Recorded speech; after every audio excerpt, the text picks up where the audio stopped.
Merci Jean-Paul et merci de cette invitation à parler au Collège de France et qui nous donnera l'occasion de vous parler un peu de nos travaux en biorobotique que nous conduisons à Marseille depuis une trentaine d'années, après avoir travaillé longuement en Allemagne, plus du côté biologique.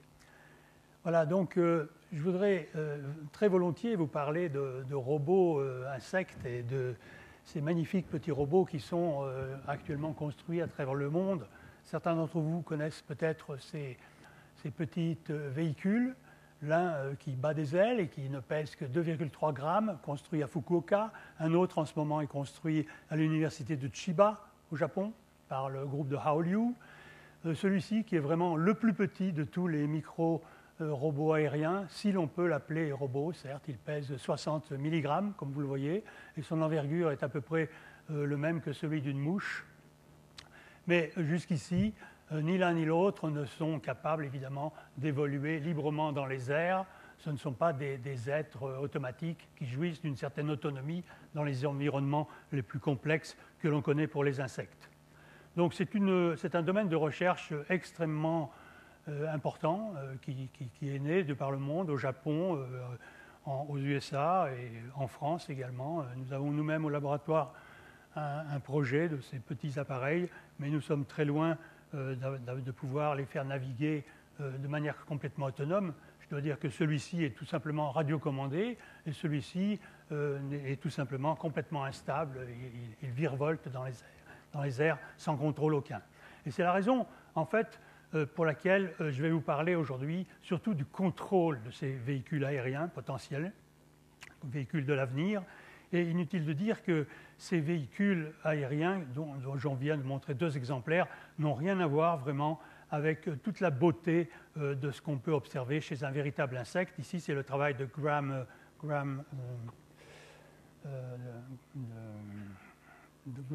qui se trouve à l'université d'Oxford, qui analyse très finement, avec des caméras extrêmement rapides, ces mouvements de pronation et de supination que réalisent les ailes d'une mouche, que vous voyez ici en vue de dessus et ici en vue de face ou de profil. Et vous voyez toute la beauté de ces mouvements.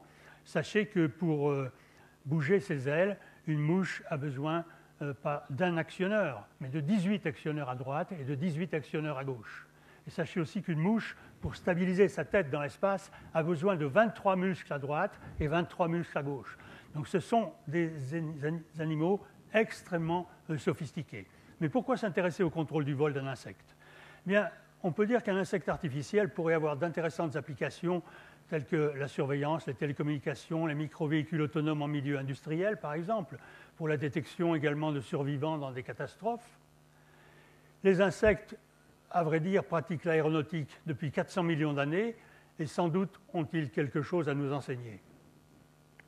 Mais un autre aspect très intéressant, c'est que le vol contrôlé des insectes, c'est vraiment l'archétype de comportements sensorimoteurs qui sont en général très difficiles à comprendre, que ce soit chez les vertébrés ou chez les invertébrés. Comment l'homme et l'animal font-ils pour contrôler leur locomotion à partir de leurs capteurs sensoriels et en particulier à partir de leur vision ? Eh bien là, la science, et en particulier les neurosciences, ne nous disent pas encore suffisamment de choses. Quelques mots-clés pour cette présentation. Bien évidemment, il sera question de biorobotique, et la biorobotique se rattache quelque peu, si l'on veut, à la bionique, un mot qui n'a pas grande presse en France, mais qui est très connu en Allemagne, très développé en Allemagne. On peut étudier la bionique en Allemagne, à l'université, dans au moins 5 universités actuellement, depuis une dizaine d'années. Et ça a un rapport avec le biomimétisme. Certes, la cognition est certainement plus faible chez l'insecte que chez l'homme, bien qu'elle n'ait pas encore été beaucoup étudiée.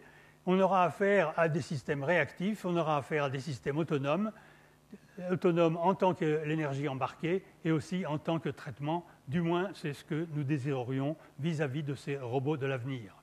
Donc c'est une réponse à une véritable quête d'autonomie dans un milieu complexe et éventuellement changeant. Et vous verrez que les robots sur lesquels nous travaillons ne sont pas aussi petits que des insectes vis-à-vis du contrôle que nous analysons, mais ils tendraient à aller vers des insectes. Et ceci dit, je pense qu'il faut tendre vers la grosseur d'insectes pour montrer qu'il y a forcément une rupture avec les traitements classiques par ordinateur qui existent juste ici. il est évident qu'on ne peut pas installer dans une mouche un Cray ou même un PC ou un Macintosh pour la faire voler. Or, ces animaux sont totalement dépourvus d'ombilic avec une station de base et ils n'ont aucune liaison radio ni avec une station de base ni avec un GPS qui leur donnerait des ordres pour aller d'un point A à un point B. Et aussi, il y a les traitements naturels qui sont en général analogiques dans le système nerveux des animaux, que ce soit chez l'homme ou chez les insectes, et ceci doit être mis en exergue. Alors voici l'égérie de notre laboratoire depuis de nombreuses années. Il s'agit d'un petit véhicule totalement autonome, et quand vous regardez une mouche de face, comme celle-ci, la mouche califora, avec environ 5000 facettes dans chaque œil, vous êtes absolument subjugué par les capacités de cet animal qui, avec une masse de 1 gramme seulement, une vitesse de translation pouvant aller jusqu'à 10 mètres par seconde, et un traitement de signal qui n'est fait finalement qu'avec 1 million de neurones. Je dis qu'avec 1 million de neurones, puisque vous savez que c'est environ 10 millions de fois moins que chez l'homme. Alors, ces animaux sont tout à fait capables d'évitement d'obstacles, chose qu'on cherche encore à réaliser pour des appareils rapides en robotique mobile. Ils sont capables de poursuite fine, de vol stationnaire, d'atterrissage de précision. Comment font-ils? Eh bien, si vous imaginez ces petits robots, en quelque sorte complètement autonomes, dans leur environnement extrêmement complexe, on peut vraiment se demander comment ils font. Car la différence entre une mouche et un caillou que l'on jette en l'air, c'est que la mouche est capable de commander activement ses 6 degrés de liberté, c'est-à-dire ses 3 poussées horizontales, poussées latérales et poussées verticales, et puis ces 3 couples de roulis, de tangage et de lacets autour donc de l'axe vertical. Alors c'est de ces problèmes que je voudrais vous parler aujourd'hui, et pour ceci, il me faut faire une introduction courte sur le système nerveux, en particulier de ce que l'on trouve dans la vision chez ces animaux. Et la vision du mouvement, vous allez le voir, c'est quelque chose d'absolument fondamental. Et c'est la clé du guidage visuel autonome de maintes créatures, y compris de l'homme. Alors, qu'est-ce que c'est qu'on appelle le flux optique? Eh bien, le flux optique, c'est le défilement de l'image tel qu'il se produit sur votre rétine ou bien sur la rétine de la mouche. Et vous voyez quelque chose de très intéressant vis-à-vis du flux optique, c'est que les objets qui sont situés à très grande distance défilent avec une vitesse angulaire très faible. On le revoit ici sur cette image. Alors que les objets tels que les rochers, qui sont très près de la route ici, défilent avec une vitesse très élevée. Donc vous percevez déjà quelques lois de ce flux optique de translation. C'est un flux optique que l'homme lui-même crée lorsqu'il se déplace et que la mouche, évidemment, et tous les insectes et tous les oiseaux créent lorsqu'ils se déplacent eux-mêmes. Le problème, c'est le flux optique qui est reçu par l'observateur, c'est la vitesse angulaire, donc oméga en radians par seconde ou en degrés par seconde, à laquelle va se déplacer tout point de l'environnement. Et c'est ce flux optique qui est si important pour la navigation des êtres vivants. Donc ce flux optique de translation, vous en avez un exemple ici. Si vous imaginez l'homme, ou bien une mouche, ou bien un robot en train de se diriger dans la direction du point O, et pensez à ce qui se passe sur sa rétine, à gauche et à droite. Eh bien, tous ces objets, les brins d'herbe ou les arbres, se déplacent sur la rétine à une certaine vitesse et dans une certaine direction, et c'est ce qui vous est donné par la longueur de ces vecteurs et par la direction de ces vecteurs. Ces vecteurs représentent véritablement la vitesse angulaire, oméga, à laquelle tous les points de l'espace semblent se déplacer à bord de l'animal. Alors pour qu'un pilote d'avion, un oiseau ou un insecte puisse évaluer le défilement de l'image rétinienne, encore faudrait-il qu'il soit équipé de capteurs visuels de mouvement. Est-ce vrai? Eh bien oui, on peut dire que chez l'homme, on les connaît depuis environ 50 ans. Les premiers neurones détecteurs de mouvement ont été mis en évidence il y a une cinquantaine d'années. Et pareillement, et à peu près 50 ans également, un peu moins, on les a découverts chez les insectes. Alors ces neurones sont situés évidemment dans la tête, dans l'œil, non pas au niveau des facettes et des cellules photoréceptrices que vous voyez ici en coupe longitudinale, non pas au niveau du relais secondaire qu'on appelle la lamina, non pas au niveau du troisième ganglion optique, mais ils se trouvent dans une zone qu'on appelle la lobula et la lobula plate, et vous en avez ici un échantillon. Je vous en montrerai tout à l'heure 23, et il y en a en vérité 60. Donc dans cette lobula plate, comme on l'appelle, il y a 60 neurones détecteurs de mouvement à large champ. ici également 60 évidemment, il y a une symétrie bilatérale. Et que font ces neurones? Eh bien, ils vont être sensibles au mouvement relatif entre l'insecte et son environnement. Et c'est ce mouvement relatif qui va lui permettre de guider ses muscles grâce à des neurones descendants, comme celui-ci, vous voyez, ce neurone fait synapse sur des neurones descendants. C'est des sortes de commandes électriques de vol qui descendent et qui vont commander les 18 paires de muscles à l'air, permettant à l'animal, par exemple, de rétablir son vol, d'accélérer, de monter, de descendre, de faire des glissades de côté ou bien même de reculer chez de nombreux diptères, puisque ces animaux sont totalement holonomes, dirait Jean-Paul. Alors, ces neurones détecteurs de mouvement, on les connaît maintenant à merveille. On les connaît beaucoup mieux chez la mouche, en particulier, de tous les insectes, et on les connaît beaucoup mieux que chez les vertébrés tels que le singe, le chat ou le rat. Ces neurones sont donc dans une région bien spéciale qu'on appelle la lobule plate, ici, la lobula, cette région rouge. Et si vous imaginez une expérience dans laquelle vous feriez un petit trou dans la capsule céphalique de l'animal, un petit trou de 100 microns, et vous logeriez une microélectrode, eh bien, vous pourriez enregistrer l'activité successive des 60 neurones empilés comme des sardines, les uns derrière les autres. C'est ce que de nombreuses personnes déjà ont fait durant les 30 dernières années. Et je vous disais que je vous montre 23 de ces neurones. Vous les voyez ici représentés le long de l'axe médian de l'animal. Donc vous voyez que certains de ces neurones sont binoculaires et transmettent leur information dans l'autre œil. Et vous voyez que certains de ces neurones sont sensibles au mieux à des mouvements verticaux dans la direction de la flèche noire. Ici, les 10 neurones que vous voyez ici sont également sensibles à des mouvements verticaux. Et lorsque vous pénétrez avec la microélectrode un peu plus profondément, vous rencontrez des neurones sensibles cette fois à des mouvements horizontaux, ici H3, dans le sens de la flèche noire. Tous ces neurones se retrouvent de mouche en mouche. Vous pouvez ouvrir la tête d'une mouche à Tokyo ou à New York et vous allez retrouver toujours ce pattern des mêmes neurones sensibles au mouvement et ils seront toujours au même endroit. On a actuellement une connaissance parfaite de leur réponse électrique et de leur forme et qui plus est, on peut enregistrer, on sait en temps réel, pendant l'enregistrement, de quels neurones on peut avoir l'activité électrique.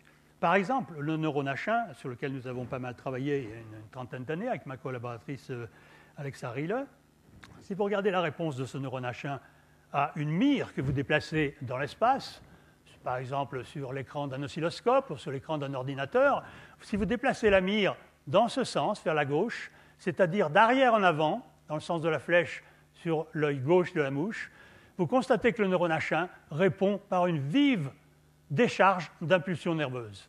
À ce niveau, on a vraiment des impulsions nerveuses qui sont générées, et vous voyez que le neurone répond par un niveau constant, à environ 130 Hz, 130 impulsions par seconde, jusqu'à ce que cesse le mouvement.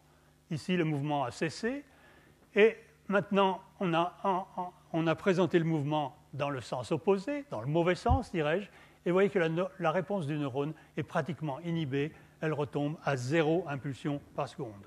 Donc vous imaginez bien que se cache là derrière une petite machine.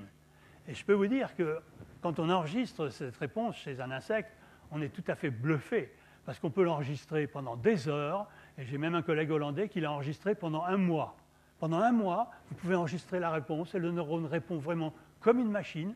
Toutes les 3 secondes, vous pouvez envoyer une salve de mouvement comme ceci, et chaque fois, le neurone répond vraiment comme une machine. Alors, il y a quand même un problème, c'est que ces 60 neurones dont je vous parlais, ce sont des neurones à grand champ.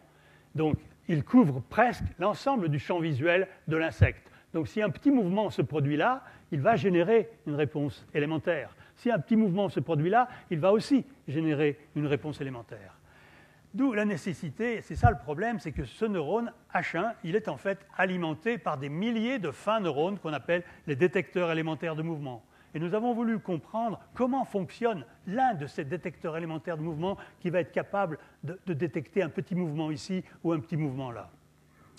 Nous avons été aidés pour ce faire par une découverte ancienne que nous avions faite sur, premièrement, l'accessibilité des cellules photoréceptrices. Ce que vous voyez ici, c'est vraiment la rétine d'une mouche vivante et intacte qui n'a subi aucune chirurgie. Et il est possible, à travers les facettes, en appliquant un produit adéquat, sur les facettes elles-mêmes, il est possible de neutraliser optiquement, si vous voulez, la surface gaufrée de ces facettes et de descendre un microscope jusqu'au plan focal où on voit apparaître l'embouchure des photorécepteurs. Alors ces photorécepteurs, ils sont 1, 2, 3, 4, 5, 6, et puis un petit récepteur plus fin au centre qu'on appelle le numéro 7 et qui est en fait lui-même prolongé par une cellule numéro 8. Alors je ne vais pas entrer dans les détails de nos travaux de l'époque, mais je veux simplement dire que vous voyez ici cette extrême régularité de la rétine d'une mouche certes, mais d'un animal. Et in vivo, quand on le prend vraiment in vivo, ce sont des embouchures de photorécepteurs qui n'ont pas plus de 1 à 2 microns de diamètre. Donc on est très proche de la longueur d'onde de la lumière. Ici, les récepteurs centraux que vous voyez, qui sont à fluorescence verte, fluorescence naturelle, donc autofluorescence verte, ce sont les récepteurs responsables de la vision des couleurs. Les récepteurs verts ici, qui sont parfois noirs, donc sans fluorescence dans certaines cellules, et parfois même rouges dans certaines omatidies également, dans certaines facettes. Donc il y a une dichotomie, il y a un partage du travail dans cette rétine. Les cellules centrales s'occupent de la vision des couleurs, et les cellules périphériques, comme celle-ci, 1, 2, 3, 4, 5, 6, eh bien, elles s'occupent en particulier de la vision du mouvement. D'où l'idée de l'expérience, c'est que, puisque ces cellules ont toutes des axes optiques qui divergent dans l'espace, eh bien, l'idée a été de stimuler successivement une cellule comme celle-ci, puis tout de suite après, une cellule comme celle-là. En produisant une séquence, on devrait retrouver la réponse élémentaire au mouvement. Et c'est ce que nous avons fait. Évidemment, pour ceci, il a fallu construire un appareil spécial, un appareil que nous appelons un microscope-télescope, car c'était effectivement un hybride entre un microscope et un télescope. Il y a d'abord, avec la partie microscopique, on peut choisir sa facette, si je peux dire. On regarde au bord de l'œil, et puis on tourne l'appareil en site et en azimut, de façon à choisir une certaine facette. Ensuite, on éteint cet éclairage auxiliaire. Seule cette facette recevra de la lumière, mais elle recevra de la lumière de manière très particulière, car vous vous souvenez que derrière cette facette, comme derrière chacune des autres, eh bien, il y a 7 petites cellules photoréceptrices. Et ce sont 2 cellules photoréceptrices, numéro 1 et numéro 6, que nous avons décidé d'exciter séquentiellement afin de simuler en quelque sorte un micro-mouvement qui pourrait se produire dans l'espace. Et si vous faites cette opération, eh bien, effectivement, vous retrouvez sur le neurone H1 la réponse élémentaire au mouvement. Vous voyez qu'en déphasant les 2 signaux 1 et 6 de 50 millisecondes, comme c'est le cas ici, il y a une violente bouffée de potentiel d'action, une violente bouffée d'impulsion nerveuse. Et chaque fois que vous produisez cette séquence de stimulation sur ces 2 seuls photorécepteurs, vous obtenez une bouffée d'impulsion nerveuse semblable. Maintenant, si vous renversez le sens de la stimulation, en commençant par la cellule numéro 6, en terminant par la 1, vous voyez que vous n'avez rien du tout. Donc vous sentez que vous êtes très proche ici du mécanisme élémentaire de la vision du mouvement. Pour vous résumer sur l'analyse de ce DEM de mouche, comme nous l'appelons, le détecteur élémentaire de mouvement, ici c'est la fréquence instantanée des impulsions qui a été portée en ordonnée, de 0 à 100 Hz, donc 0 à 100 impulsions par seconde. Et vous voyez que même deux petits spots lumineux infimes de 10 millisecondes chacun, mais décalés dans le temps, va générer une très belle réponse au mouvement, pourvu qu'on présente la séquence dans le bon sens, c'est-à-dire d'abord la cellule numéro 1, ensuite la cellule numéro 6. Par contre, si vous renversez la vapeur, eh bien, vous voyez que le signal descend, la réponse est carrément inhibée. Là non plus, je ne vais pas entrer dans les détails, mais disons simplement qu'au bout de quelques années d'analyse, nous avons pu arriver à un schéma, à un modèle du circuit qui doit se trouver derrière ces 2 cellules photoréceptrices que l'on a excitées finement ici dans le plan focal de la facette en question. Sans entrer dans les détails, je veux simplement dire que dès le milieu des années 80, nous avons reproduit ce schéma tel que nous l'avons compris en électronique analogique, et le principe de ce capteur, donc ce thème biomimétique inspiré de la mouche, le principe, c'est tout simplement de mesurer le temps de passage ΔT qu'il faut à un contraste pour passer d'une photodiode numéro 1 à une photodiode numéro E. Vous voyez que sur chaque canot, sur chacun des 2 canaux, présumés situés derrière les photodiodes, il y a d'abord un filtre passe-bande, puis un seuillage, et puis la génération d'une impulsion unitaire. Pareil pour le canal numéro 2, mais ici, la deuxième impulsion, donc, qui va arriver lorsque le contraste sera arrivé sur la cellule numéro 2, cette impulsion unitaire va servir à échantillonner une exponentielle qui a été générée par le premier pulse. Donc vous voyez que si quelque chose se déplace très rapidement devant ces deux photodiodes, le temps ΔT, le temps de passage, va être très court. Et si ΔT est très court, ça veut dire qu'on va échantillonner l'exponentielle ici à une valeur d'amplitude élevée. Donc on a une sortie d'autant plus élevée que le temps de passage est plus court. Et on peut montrer qu'en sortie de cet appareil, on a tout simplement quelque chose qui est égal à proportionnel à l'angle à delta phi, l'angle entre les deux photodiodes, divisé par delta t, c'est-à-dire que c'est proportionnel au flux optique oméga dont je vous parlais tout à l'heure en introduction. Alors ce circuit a été décliné au cours des 20 dernières années, ou 25 dernières années, je dois dire, de diverses manières. Dans les années 80, nous avions ce petit circuit qui pesait environ quelques grammes. Il est aussi compliqué derrière qu'il est compliqué sur cette face. C'est un circuit à deux faces, mais tout simplement réalisé en composant un montage de surface. Et puis plus récemment, il a été réalisé dans une technologie un peu plus raffinée, qui est les céramiques co-cuites à basse température, en collaboration avec l'université d'Oulu en Finlande, dans le cadre d'un contrat européen. Et plus récemment encore, il a été réalisé sous la forme de 25 photodiodes avec leur circuit adaptatif à Marseille, en collaboration avec le laboratoire de physique des particules.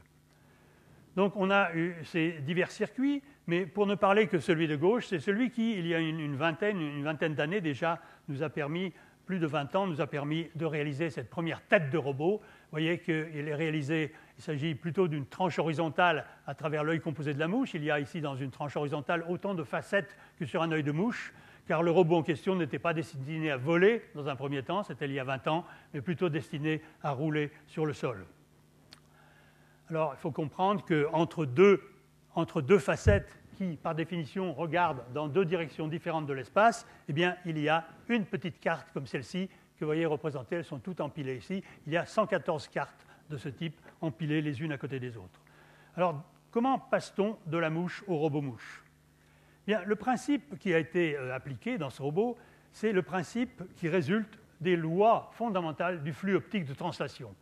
Imaginez que vous êtes un observateur, ici, vous vous dirigez dans la direction à droite, à la vitesse v0. Et imaginez qu'il y a un point contrasté, ici, le seul point P du plan. Eh bien, sur votre rétine, vous avez l'impression, quand vous vous dirigez vers la droite à v0, que le point P se déplace à moins v0 dans l'autre sens.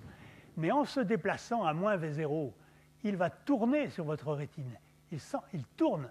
Et si vous avez à bord une rétine qui est capable d'évaluer ce fameux flux optique oméga dont je parlais tout à l'heure, eh bien, vous allez, grâce à cette formule très simple, vous connaissez V0, vous connaissez oméga, vous allez être capable de retrouver la distance aux obstacles. Par conséquent, si vous connaissez la distance aux obstacles, il n'est pas très difficile de les éviter et surtout de les contourner.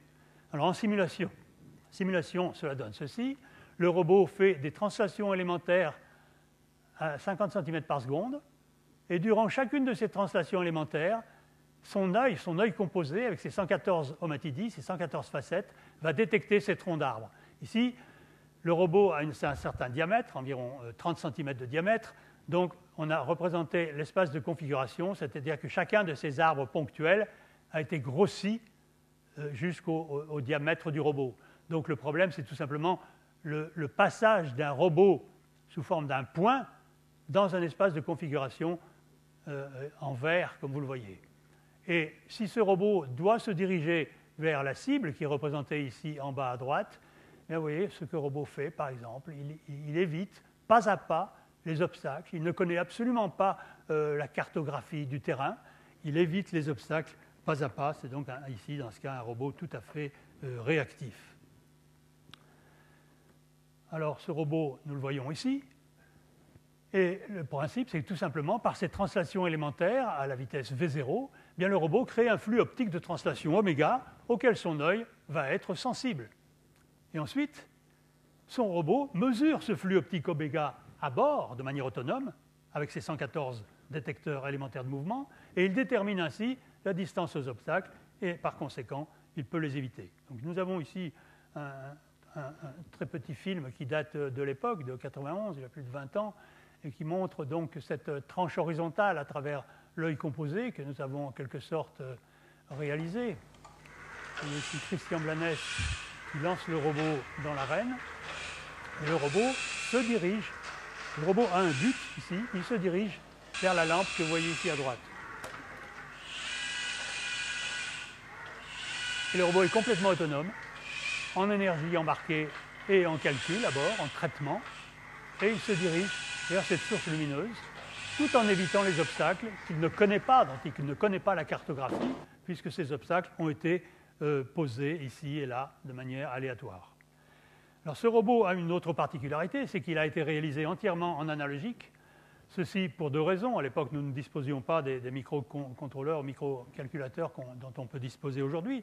Mais pour une autre raison aussi, c'est que les insectes font leur travail en analogique. Et nous voulions lutter un peu sur les mêmes bases pour essayer de voir comment ça peut être réalisé. Et nous sommes d'ailleurs butés à pas mal d'écueils. Et je dois dire que cette plaque de circuit imprimé, c'est en fait une plaque à 6 couches de circuit imprimé, car il y a des interconnexions stériques à l'intérieur même qui étaient assez difficiles à réaliser. Bref, ceci vous montre aussi que autant il y a 114 entrées en provenance des facettes qui mesurent le mouvement local, et il y a également 96 entrées en provenance du détecteur de cible qui est situé au-dessus et qui indique la lampe vers laquelle doit se diriger le robot. Eh bien, avec ces 114 plus 96 entrées, le robot délivre en un seul point la valeur en volts dont doit tourner le robot pour aller vers sa cible tout en évitant les obstacles. À chaque instant, le robot, au bout de chaque translation élémentaire, le robot sait de combien il doit tourner en cap pour aller vers la cible tout en évitant les obstacles. Alors ce robot, c'était, bon, évidemment, c'était un robot pionnier, c'était sans doute le premier robot qui ait fonctionné de manière autonome sur la base du flux optique à l'époque, mais il faut dire que d'une certaine manière, il triche. Il triche parce qu'il a sur un codeur optique sur ses roues qui lui indique sa vitesse V0. Donc il mesure son flux optique oméga, il connaît sa vitesse V0, il peut en déduire les distances des obstacles, comme l'ont montré la formule très simple de tout à l'heure. Mais qu'en est-il maintenant des robots aériens et des véhicules aériens, que ce soit les insectes ou bien les oiseaux? Ils n'ont pas la possibilité de connaître leur vitesse par rapport au sol, ce qu'on appelle la vitesse sol. Ils n'ont pas non plus la possibilité directe de mesurer leur altitude. Donc comment font-ils? Et c'est là qu'on a essayé de passer du terrestre au céleste et on a mis bien des années avant de comprendre quelque chose d'important. Car pour naviguer, il faut bien savoir que les aéronefs modernes, que ce soit les hélicoptères ou les avions, ont en général besoin de mesurer plusieurs variables. Leur altitude barométrique, par exemple, la hauteur sol, la vitesse par rapport à l'air, par les tubes pitot, par exemple, la vitesse sol, qui se mesure par un GPS ou par un radar Doppler ou par un FLIR, la vitesse de descente également, variomètre. Et le problème, c'est les insectes et les oiseaux ont-ils vraiment besoin de tels capteurs? Comment l'insecte fait-il pour naviguer en 3D sans s'écraser au sol à chaque instant? Comment mesure-t-il sa hauteur sol et sa vitesse sol? Et c'est là que nous en sommes arrivés à ce fameux régulateur de flux optique que je vais vous exposer maintenant. D'abord, il faut savoir qu'un insecte bascule en modifiant son centre de gravité, un peu comme le chat dont nous avons entendu parler tout à l'heure, et il crée, en basculant en avant, une poussée horizontale, une légère poussée horizontale. Évidemment, l'essentiel de la force à l'air sert à compenser la gravité et à produire une poussée verticale qui va le monter dans les airs. Donc on a un principe assez semblable à ce qui se passe pour un hélicoptère. Mais je voudrais vous montrer un exemple pour que vous ayez bien en tête ce que doivent résoudre les systèmes nerveux présents dans l'œil et dans le cerveau d'un insecte lorsqu'il navigue.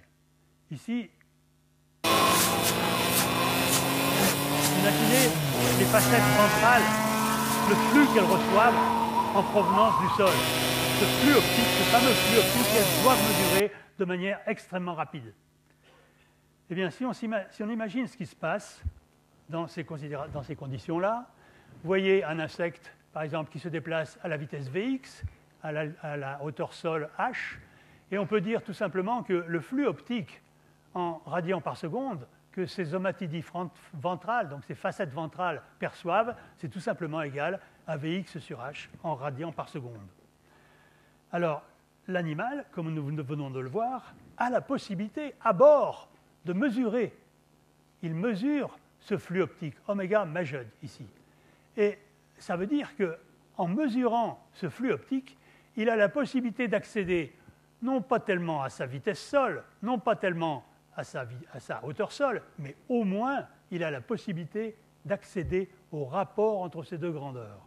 C'est le point sur lequel je veux insister, car ce que nous avons montré finalement, c'est que ce rapport, la connaissance de ce rapport suffit pour faire bien des choses, et en particulier pour naviguer dans l'espace. Donc le principe du régulateur octave, c'est qu'il régule le flux optique octave. Et réguler, ça veut dire qu'il s'efforce de maintenir le flux optique constant et égal à une consigne. Deuxièmement, octave fait sa régulation en agissant sur la poussée verticale. Octave est un système de contrôle par rétroaction, un feedback donc, que nous appelons un régulateur de flux optique. Et le signal de rétroaction est justement fourni par un capteur de flux optique tel que le DEM de mouche, le détecteur élémentaire de mouvement que nous avons analysé précédemment. Alors voici le circuit en question, le schéma automatique en question. Vous avez l'angle de tangage ici qui va, lorsqu'un insecte bascule en avant légèrement de quelques degrés, il va accroître sa vitesse sol. Et s'il est à une hauteur h, il va percevoir un flux optique ventral égal à oméga, nous l'avons vu, égal à Vx sur h tout simplement. Ce que fait ce régulateur, c'est-à-dire la partie feedback ici, c'est qu'il va comparer à chaque instant le flux optique ventral généré par l'insecte pendant son comportement avec un flux optique de consigne. Et il va faire ça comment? Il va le faire au moyen précisément de ce capteur de flux optique, par exemple le DEM de mouche.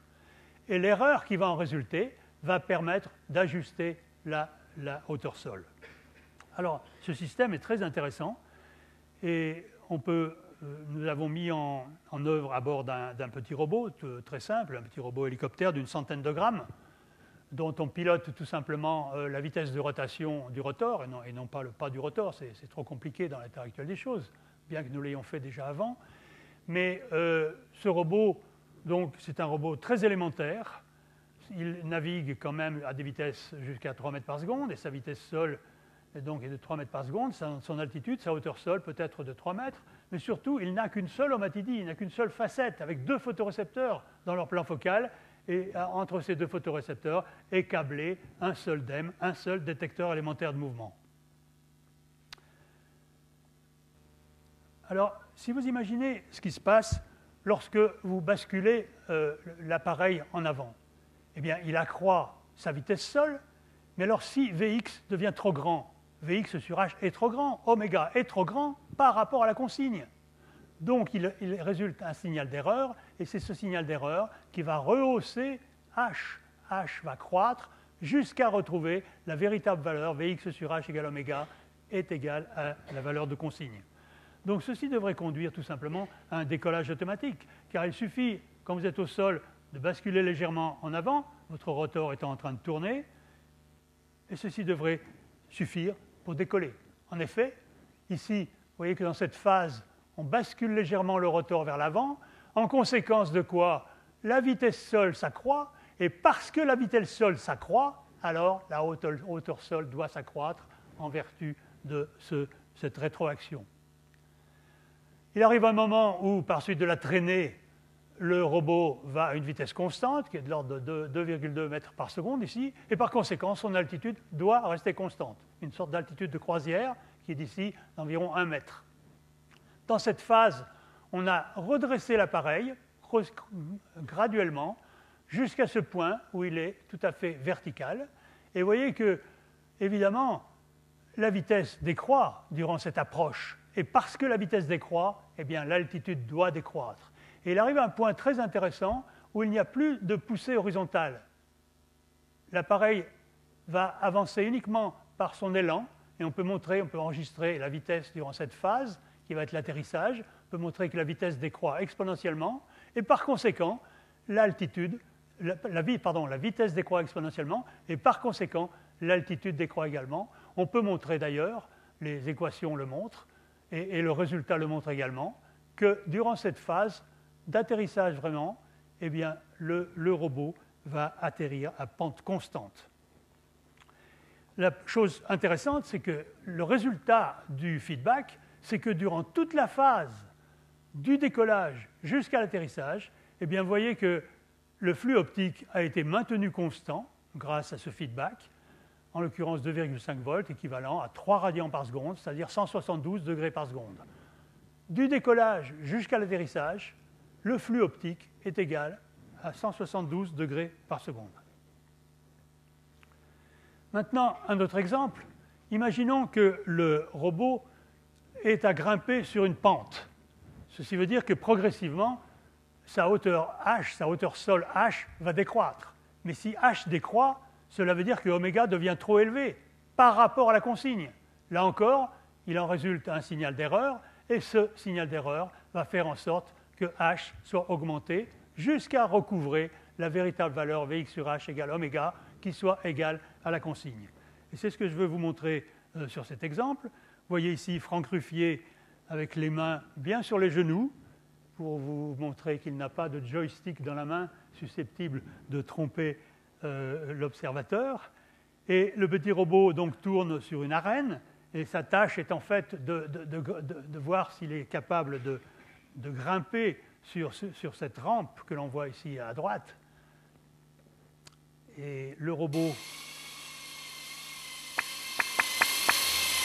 vous voyez, grimpe effectivement sur la rampe et redescend immédiatement après, toujours en essayant de retrouver son flux optique originel, puisque là est la clé du régulateur de flux.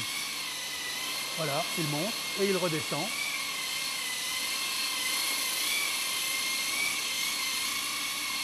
Et il ne fait ça qu'avec son petit œil, qui n'a que 2 pixels. Et c'est loin d'être une caméra d'1 million de pixels, comme celle qu'on trouve dans un appareil photo numérique à 100 €.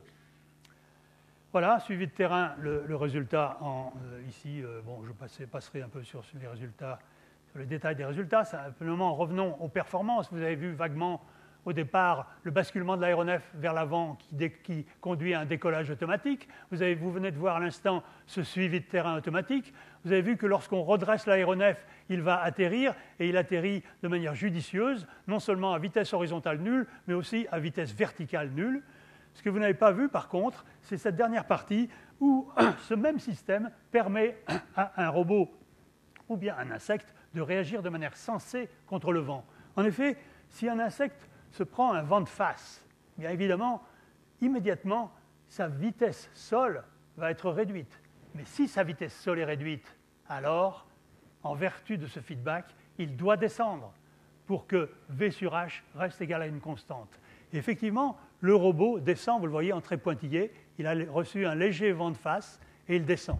Par contre, ici, pour ce fort trait en noir très marqué, il a reçu un vent de face très violent, de sorte que sa vitesse a pratiquement été réduite à 0. Et bien progressivement, le robot atterrit, et c'est ce qu'on peut appeler un atterrissage forcé. Mais c'est un atterrissage forcé qui se passe dans très bonnes conditions, car la vitesse verticale est nulle et la vitesse horizontale est nulle, comme il se doit. Donc vous voyez qu'un vent de face conduit en fait à des réactions judicieuses, et j'y reviendrai peut-être, c'est particulièrement judicieux pour les insectes. Autrement dit, un insecte qui se prend un vent de face, il ne doit pas rester à la même hauteur pour s'épuiser contre ce vent de face, mais il doit descendre. Et en ce faisant, il descend vers des zones de vent qui sont bien moindres. Donc c'est intéressant du point de vue énergétique.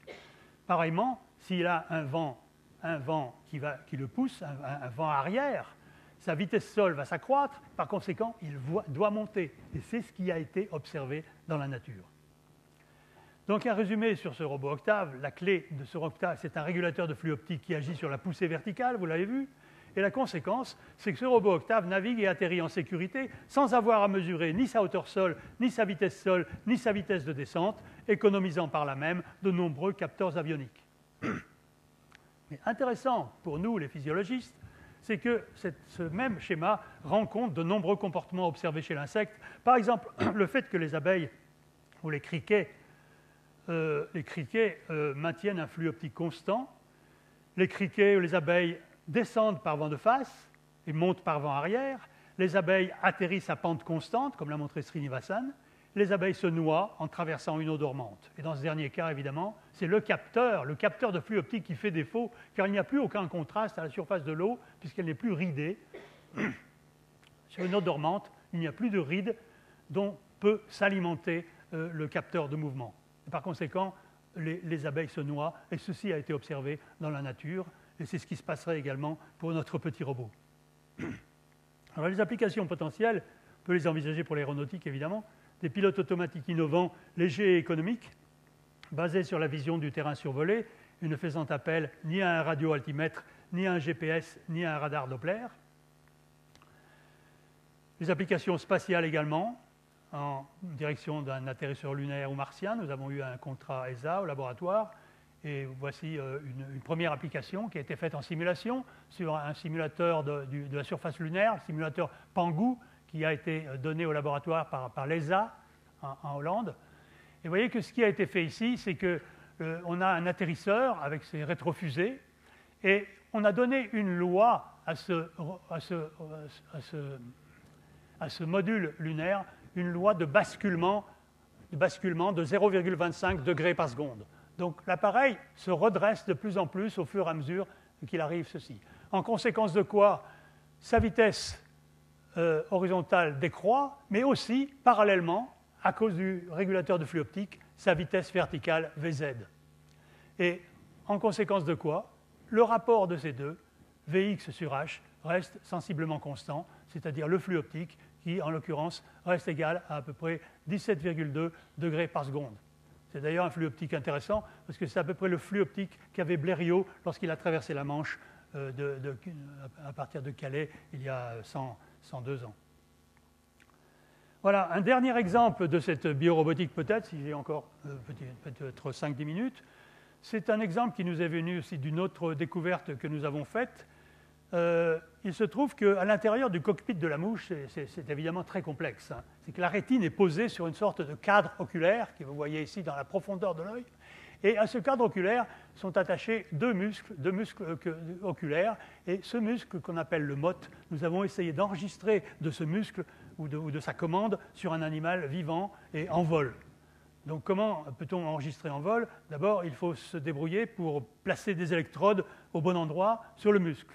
Donc ici, on a deux petits fils de cuivre isolés, deux petits fils de cuivre émaillés de 20 microns chacun, qui vont prendre le signal en déposant la pointe de cette électrode double sur le muscle, et on peut, de la sorte, enregistrer l'activité du muscle lorsque la mouche elle-même est pendue au bout de son électrode, qui peut faire 1 mètre de long. Donc, le fil est complètement mou, l'animal fait n'importe quoi dans les airs, va se diriger dans les airs, mais ce qui est intéressant, c'est qu'on peut enregistrer l'activité de ce muscle. Or, ce muscle commande la rétine.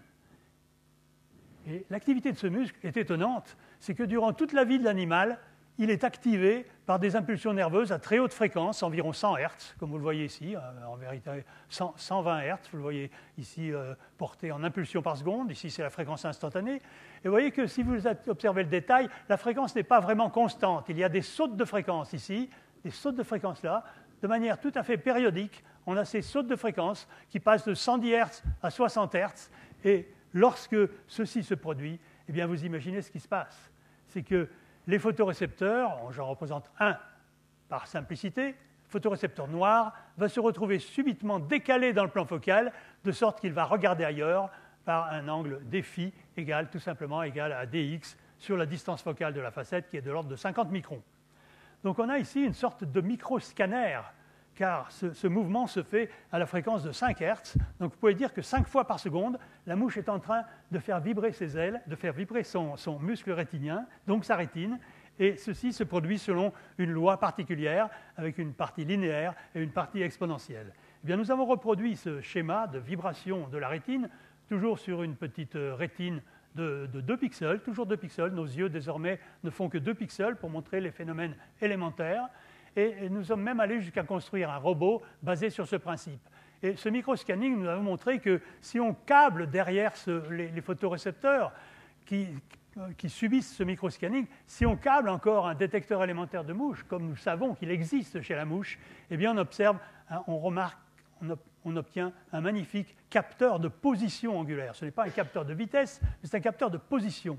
Et c'est grâce à cette position, donc, que ce robot, avec son œil frétillant, est tout à fait capable de poursuivre une cible du regard. Vous voyez, en noir, en rouge, c'est la position de la cible, et en noir, c'est le robot qui suit cette cible assez joliment. Alors, nous avons un exemple de ce robot qui est en train de regarder une barre verticale au tableau devant lui, et il est tout à fait verrouillé dans l'espace, même si on souffle. Vous voyez Stéphane Violet qui souffle sur l'une de ces deux hélices pour essayer de le déstabiliser. Vous voyez que ce robot, même si on lui tape dessus d'un côté, il n'arrive pas, ou très peu, à le déstabiliser, parce que grâce à sa vision, il pilote les deux hélices de manière différentielle, vous l'imaginez, grâce à sa vision, il a son regard verrouillé, donc son corps également verrouillé sur l'espace, sur le bord contrasté que vous voyez ici. Ici, c'est le bord qui se déplace, et le robot qui tourne, le suit, donc il réalise un mouvement de poursuite fine, comme on dit en vision.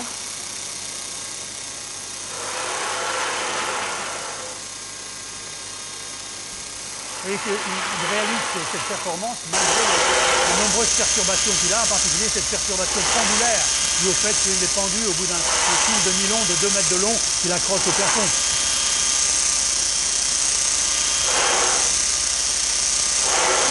Donc ceci illustre un système de stabilisation et de poursuite fine qui est tout à fait bio-inspiré, puisqu'il met en œuvre ici non seulement une rétine, mais aussi des capteurs de mouvement et aussi un microscanning tel qu'on sait qu'il se produit à l'intérieur de la tête de la mouche.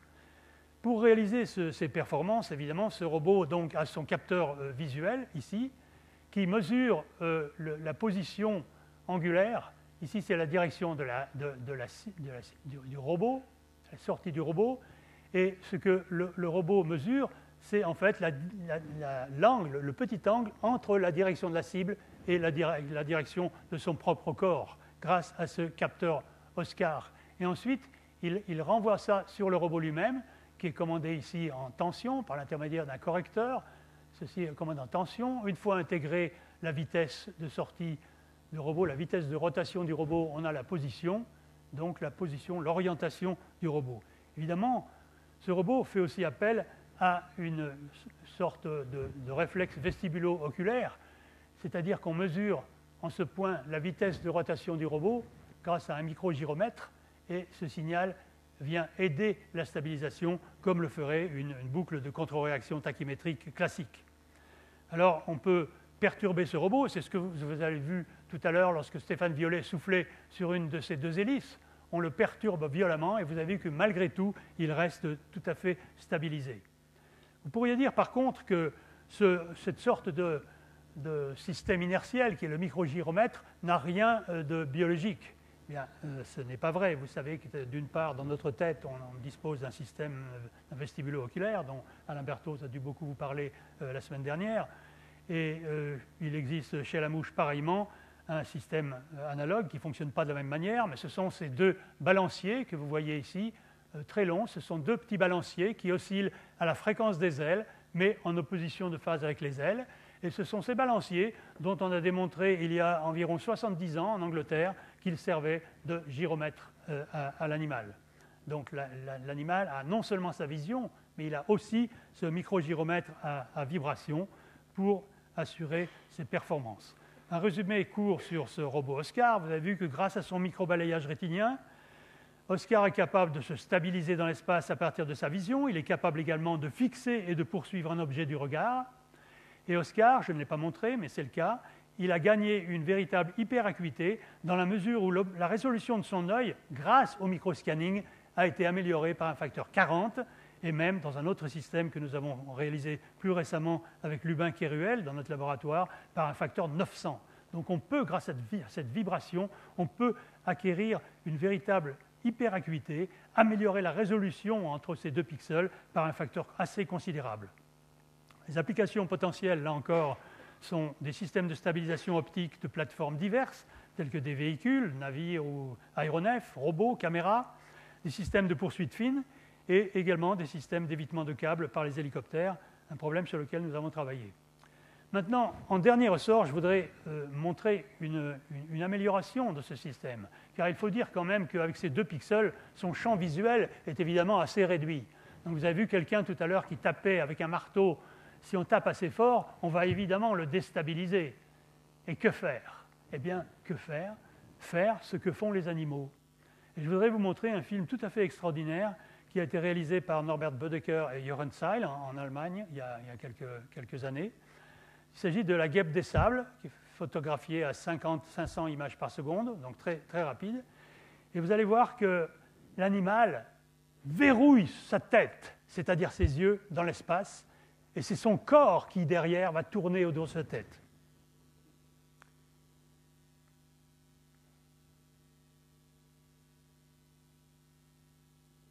Vous voyez que sous l'effet de perturbation, ou sous l'effet de sa volonté, elle génère un roulis fantastique pour faire une glissade de côté, mais sa tête, dans tous les cas, reste parfaitement stabilisée dans l'espace.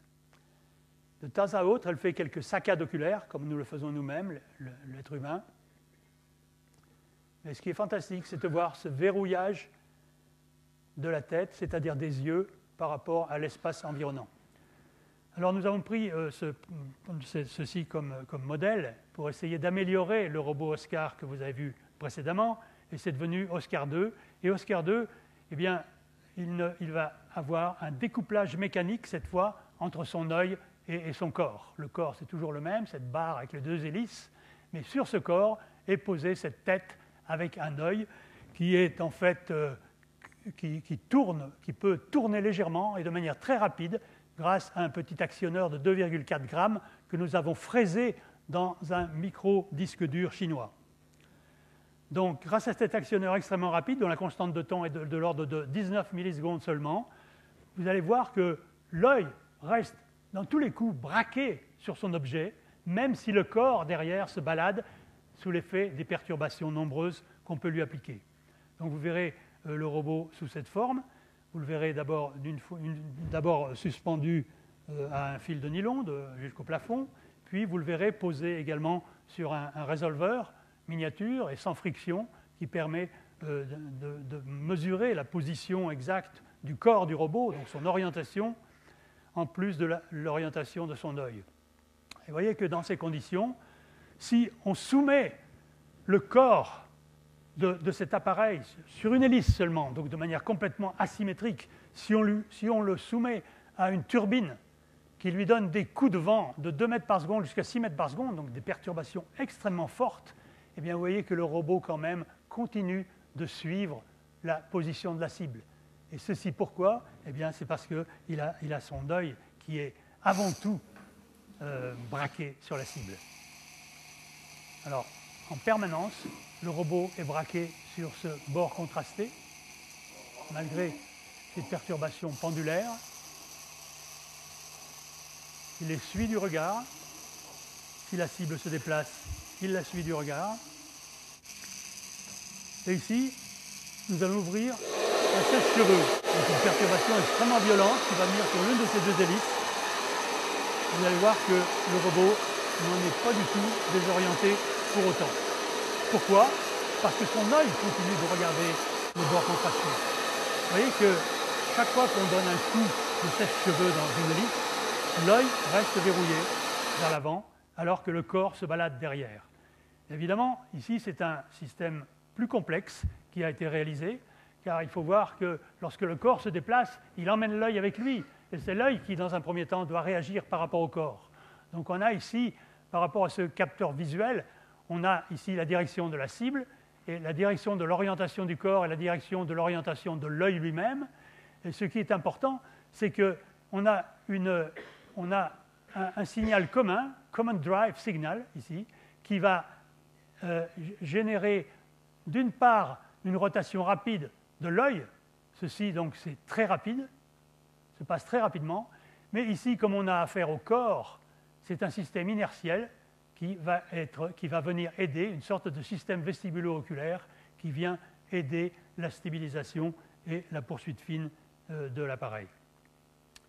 Alors, je voudrais terminer en disant que dans cette partie biorobotique, vous avez vu que d'une part, à partir d'une analyse biologique, assez approfondie, on peut arriver à réaliser des capteurs bio-inspirés, et même des pilotes automatiques bio-inspirés. Mais ce qui nous intéresse beaucoup en retour, c'est les idées, les nouvelles hypothèses, les nouvelles questions que l'on peut formuler à partir de la réalisation de ces robots. Et ils sont particulièrement riches d'ailleurs, surtout lorsqu'ils ne fonctionnent pas. Alors, cette robotique d'inspiration biologique, que l'on appelle biorobotique, il faut dire que c'est une science assurément appliquée, mais elle est aussi fondamentale. Car si elle peut participer au développement des machines intelligentes de demain, elle permet aussi de donner un sens aux rouages et ressorts du monde animal. C'est ce que j'ai appelé reproduire pour mieux comprendre. Et en fait, c'est tout à fait dans l'optique de ce que disait Richard Feynman, le physicien, qui, peu de temps avant sa mort, semble-t-il, a laissé sur le bureau de son laboratoire au Caltech la phrase suivante: « What I cannot create, I do not understand ». Autrement dit, peut-être pour comprendre, il faut créer, il faut s'efforcer de créer quelque chose pour le comprendre. Finalement, je voudrais dire aussi que la biorobotique crée une synergie salutaire entre des disciplines qui se parlent encore trop peu, telles que la physiologie, l'éthologie, les neurosciences, la génétique, la biochimie, l'optique, la mécanique, l'électronique, l'informatique, l'automatique. Par conséquent, c'est une science riche d'enseignements et en même temps, c'est une science qui est certainement apte à enrichir l'enseignement des sciences lui-même. Voilà, je vous remercie.